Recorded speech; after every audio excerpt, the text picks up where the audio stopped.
नमस्कार, मैं रेणु प्रीति। हिमालय बीते एक दशक से आपदाओं की मार झेल रहा है। इसका क्या कारण है? क्या मानवीय गतिविधियां इसका कारण है या प्राकृतिक गतिविधियां इसका कारण है? इसको जानने के लिए हमारे साथ पर्यावरणविद डॉक्टर अनिल जोशी जी हैं। आपका बहुत बहुत स्वागत है खबर उत्तराखंड में। हम सबसे पहले जानेंगे, देखिए, उत्तरकाशी सिलक्यारा में सुरंग टूटी, मजदूर फंसे। आपको क्या कारण लगता है, ये कैसे हुआ होगा? इसे कंस्ट्रक्शन फेलियर।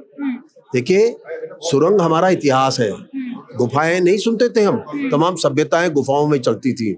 और अगर आप ज्यादा दूर भी ना जाएं, अब आप डाटकाली को देखिए, उसकी सुरंग कम से कम 100-200 साल पुरानी बनी हुई है। उसके बाद 2 सुरंग और बन चुकी, वो सब स्थिर है। कहाँ पे फेलियर है?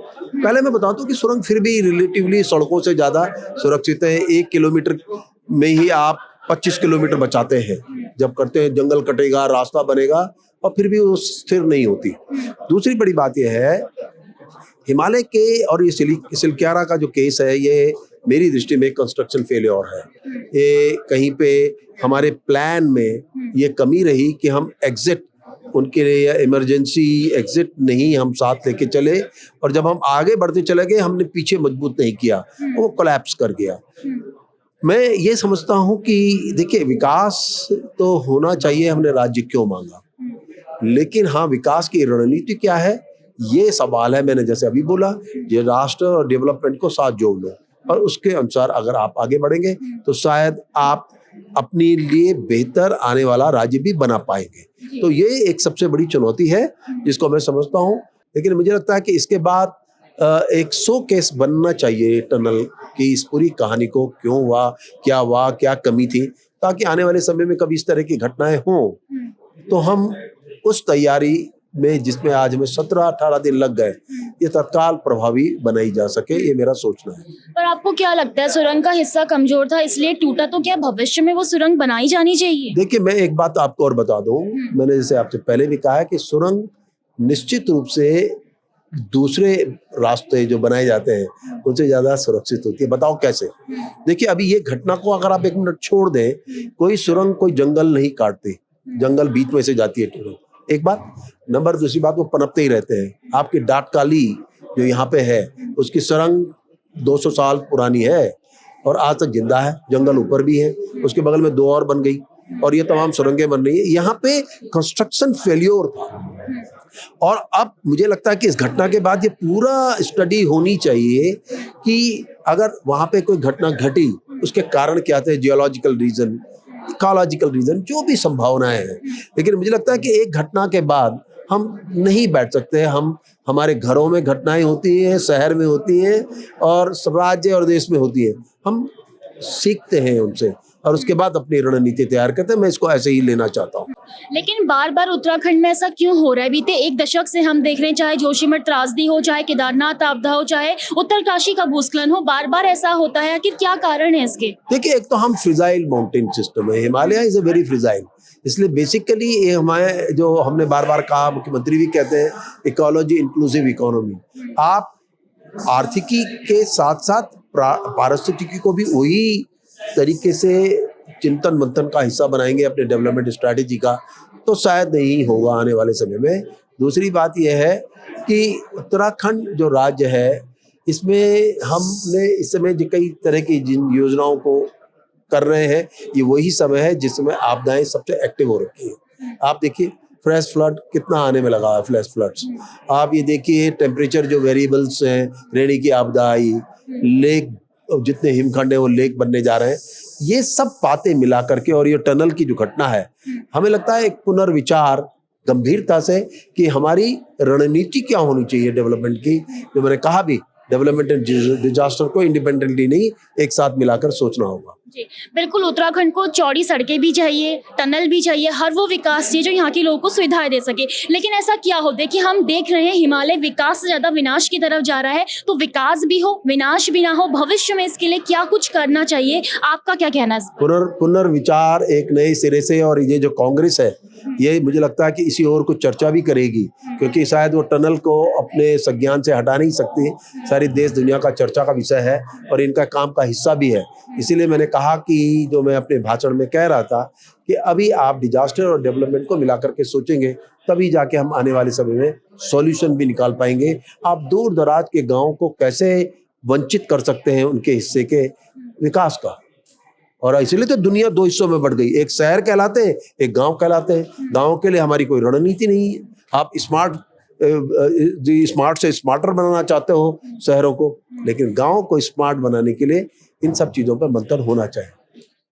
देहरादून में आपदा प्रबंधन को लेकर चर्चा की जा रही है और तमाम भूवैज्ञानिक यहाँ पे आए हुए हैं। आपदाएं क्यों आ रही हैं, इसको लेकर चर्चा कर रहे हैं। आपदाओं को कैसे रोका जाए, इसको लेकर चर्चा कर रहे हैं। इस वक्त हमारे साथ डॉक्टर कलाचंद सेन जी मौजूद हैं। आपका खबर उत्तराखंड में बहुत बहुत स्वागत है। सर, साल 2023 की हम बात करते हैं, चाहे जोशीमठ में जमीन धंसने का मामला हो, उत्तरकाशी में टनल टूटने का मामला हो, मौसम परिवर्तन हम देख रहे हैं और हाल ही में इतने भूकंप नेपाल रेंज, हिमालय की रेंज में आए हुए हैं। ये इतना सारा परिवर्तन एक साथ आखिर क्यों, क्या लगता है आपको? देखिए, ये बहुत बड़ा एक सवाल है। इसको आंसर एक लाइन में तो नहीं कर सकता है, लेकिन एक चीज़ हम लोगों को मालूम है, जब से हिमालय पैदा हुआ है तब से हिमालय के अंदर बहुत सारी प्रोसेस चल रहा है, हिमालय के ऊपर भी बहुत सारी प्रोसेस चल रहा है, क्लाइमेट चेंज का भी इम्पेक्ट हो रहा है। एंड इसमें जो लैंडस्केप है, ये जो जियोमॉर्फोलॉजी की है, इसमें भी चेंज आ रहा है। तो इसे प्राकृतिक जो नियम है, ये जो क्लाइमेट चेंज के वजह से हो, एंथ्रोपोजेनिक एक्टिविटीज हो, मल्टीपल फैक्टर्स यहाँ पर प्ले कर रहा है। एंड इसके वजह से हम लोग इस साल तो बहुत ही हम लोग के लिए अच्छा नहीं था। शुरू में आप सही बताया है, जोशीमठ में हम लोगों को एपिसोड हुआ है, लैंडस्लाइडिंग हुआ था।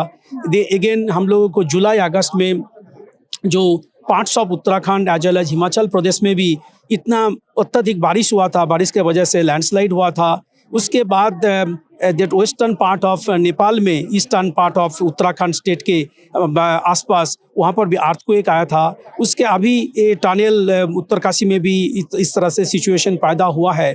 तो प्रोसेस हम लोगों को यही हो रहा है, जो हम लोग को डेवलपमेंटल एक्टिविटीज़ भी चाहिए, हम लोगों को प्राकृतिक और जो क्लाइमेट चेंज का वजह से आपदा आ रहा है, इसके भी उसके साथ फाइट करना है। तो कैसे कितना चीज़ करने से हम लोगों को development, socio economic, cultural growth भी हो, और दूसरा तरह से हिमालय का जो नाजुक एनवायरनमेंट है, इसको भी हम लोग प्रिजर्व कर सकते हैं। इस तरह से ये जो कॉन्फ्रेंस हो रहा है, इसमें बहुत सारी एक्सपर्ट्स विदेश से भी आए हैं, देश से भी आए हैं, अपना अपना जो काम डिफरेंट एंगल से कर रहे हैं। तो उसमें से हम लोग यही नतीजे में पहुंचना कोशिश कर रहे हैं, हम लोगों को इस तरह का जो भी डिजास्टर हो रहा है, इसको मिटिगेशन के लिए क्या उपाय है। तो हम लोग इस एंगल से 2 दिन पहले 24th Wadia institute Himalayan geology में प्री इवेंट कराए थे। उसमें से जो नतीजे निकले हैं, इसमें हम लोगों को ये है कि हम लोगों को हिमालय क्षेत्र में सबसे ज़्यादा, सबसे कम और मीडियम कौन सा जगह है जहाँ पर अर्थक्वेक हो, लैंडस्लाइड्स हो, एवेलेंच हो, फ्लैश फ्लड्स के लिए वल्नरेबल है, वो हम लोग स्टडी करके निकल रहे हैं। उस रीजन को जो ज़्यादा वल्नरेबल है, उसको वेब बेस्ड सेंसर लगा के मॉनिटर कर रहे हैं, so that early warning develop कर रहे हैं। वहाँ का लोकल लोगों को क्या करना है, नहीं करना है, उसके ऊपर भी हम लोग सेंसिटाइज कर रहे हैं।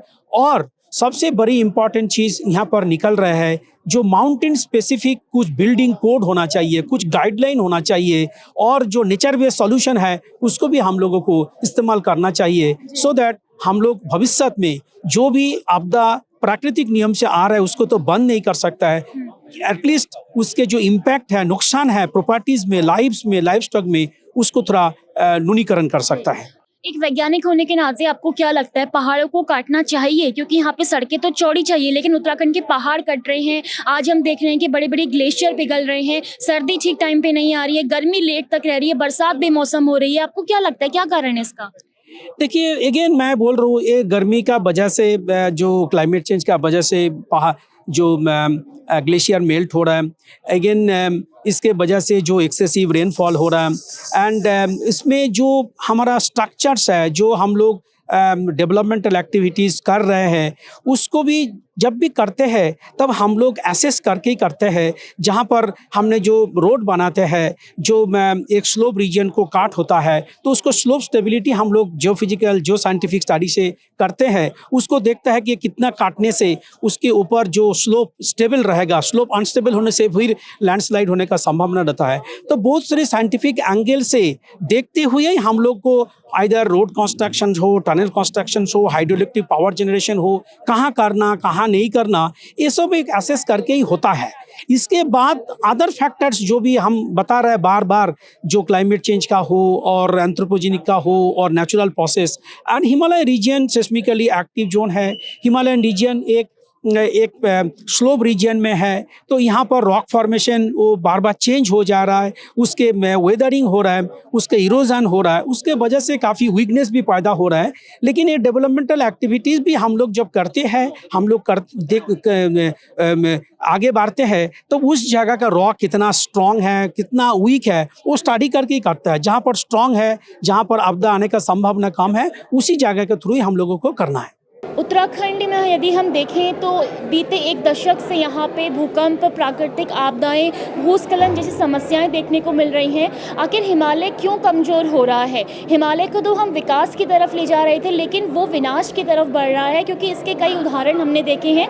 हाल ही में उत्तरकाशी में, सिलक्यारा में सुरंग बन रही थी और सुरंग का एक हिस्सा टूट गया, और ऐसे तमाम उदाहरण हमारे पास है। चाहे हम जोशीमठ त्रासदी को लें, चाहे केदारनाथ आपदा लें, चाहे हम उत्तरकाशी का भूस्खलन लें, इस सभी सवालों के जवाब जानने के लिए हमारे साथ यूकॉस्ट के वैज्ञानिक डॉक्टर मनमोहन रावत जी हैं। आपका बहुत बहुत स्वागत है जी। जैसे कि आपने अभी देखा कि उत्तरकाशी जो सिलक्यारा में टनल्स का जो हादसा हुआ, जैसे कि आप देख रहे हैं कि आपदा जो है, आपदाओं को हम लोग रोक नहीं सकते हैं, disaster we can not stop, लेकिन इसका जो लॉस है उसको मिनिमाइज कर सकते हैं। उसको मिनिमाइज कैसे कर सकते हैं?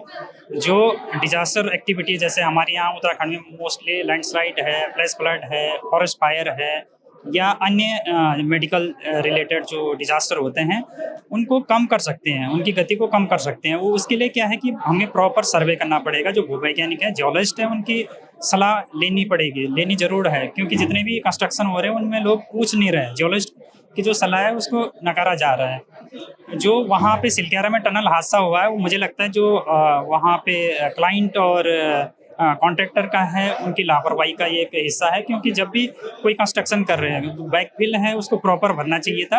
अदरवाइज जो उसमें शियर जोन है, उसमें जो कैविटी आई है, उसको प्रॉपर अगर भरा जाता तो आज ये हादसा नहीं होता है। आपको क्या लगता है, आगे सुरंग को बनाना चाहिए? जो सुरंग एक बार टूट चुकी है उसको दोबारा क्या बनाना चाहिए भविष्य में? उस सुरंग को बनाने के लिए आपको पहले उसका दोबारा सर्वे करना पड़ेगा, प्रॉपर सर्वे करना पड़ेगा। उसके बाद जो भी कैविटी है, अगर आप उसको प्रॉपरली फील कर सकते हो, उसकी कंप्रेसिव जो स्ट्रेंथ है उसको आपको मेजर करना पड़ेगा। अदरवाइज आपको उसके जो वो है दूसरे विकल्प है, उस पर भी आपको सोचना पड़ेगा। तो मैं पूरी तरह से ये नहीं कह सकता कि उसको स्टॉप कर देना चाहिए, लेकिन आपको जो दूसरे हुए हैं, प्रॉपर उसका जो सर्वे है वो पहले कंप्लीट करना चाहिए, उसके बाद ही आपको आगे बढ़ना चाहिए। लेकिन हम देखें, सिलक्यारा से पहले भी यहाँ पे कई त्रासदी हुई हैं। हाल ही में जोशीमठ में जमीन धंसने के जो हमने कई उदाहरण वहाँ पे देखे, जमीन धंस रही थी। क्या लगता है, मानवीय गतिविधियाँ जिम्मेदार आपको लगती हैं?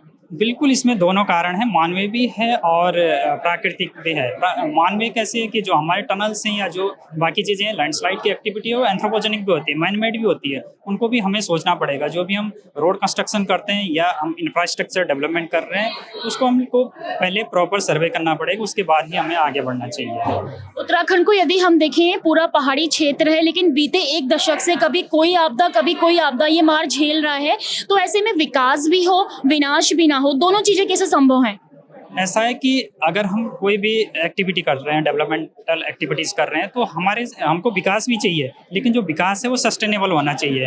अदरवाइज इसका कोई यूज़ नहीं है। हमें जो भी विकास करना है, प्रॉपर जो हमारे साइंटिस्ट हैं, साइंटिफिक एक्सपर्ट्स हैं, उनकी पहले सलाह लेनी चाहिए, राय लेनी चाहिए, उसके बाद ही आप कंस्ट्रक्शन करें तो बेहतर रहेगा। फिर भी आपको क्या कारण लगता है? देखिए, हिमालय अपने आप में एक विशाल पर्वत है, कमजोर भी इसे माना जाता है। तो क्या यहाँ पे इस तरह की विकास की चीजें करनी चाहिए? क्या सड़कों को चौड़ीकरण करना, सुरंग खोदना, पर्वत खोदना, ये आपको लगता है यहाँ पे होना चाहिए क्या? यहाँ पे ये आपका जो प्रश्न है काफ़ी जटिल है, फिर भी मैं आपको बताना चाहूँगा कि कंस्ट्रक्शन हमें रोडें चाहिए, लेकिन रोड कहाँ पे हमें चौड़ी चाहिए, उसको भी हमें सोचना पड़ेगा। हर जगह अगर आप चौड़ी बनाने की कोशिश करोगे तो हमारा जो ये हिमालय है, इसमें मेन फ्रंटल थ्रस्ट है, मेन बाउंड्री थ्रस्ट है, मेन सेंट्रल थ्रस्ट है, और हमारी जो जियोलॉजी है बहुत ही फ्रजाइल है, तो उसको सोच के ही आपको कंस्ट्रक्शन करना पड़ेगा। अदरवाइज अगर आप कोई भी रोड कंस्ट्रक्शन कर रहे हैं और कट एंड फिल का ऑप्शन नहीं है, आपने कोई रोड खोद दी है, उसके बाद उसको भरा नहीं जाता, उसकी दीवार नहीं दी जाती, तो धीरे धीरे लैंडस्लाइड के रूप में नीचे आता जाएगा, तो ये प्रॉब्लम क्रिएट करेगा। तो हमें दोनों तरफ सोचना होगा कि आपको रोड कंस्ट्रक्शन करना है तो प्रॉपर वे में करना पड़ेगा। अदरवाइज आप अगर जा रहे हो तुरंत जेसीबी लेके जा रहे हो, खोद रहे हो, तो उसके कोई मायने नहीं हो। फ्यूचर में आप एक बहुत बड़ी लैंडस्लाइड के रूप में, एक ट्रेजेडी के रूप में देखने को मिलेगा। धन्यवाद बातचीत करने के लिए। तो ये थे हमारे साथ डॉक्टर मनमोहन रावत, जिन्होंने हमें बताया कि सिलक्यारा में जो इस वक्त सुरंग टूटी इसका क्या कारण है, भविष्य में वो बननी चाहिए या नहीं बननी चाहिए, इसके अलावा तमाम सवालों के जवाब। मेरे अनुपति कैमरा पर्सन नरेश के साथ, खबर उत्तराखंड, देहरादून।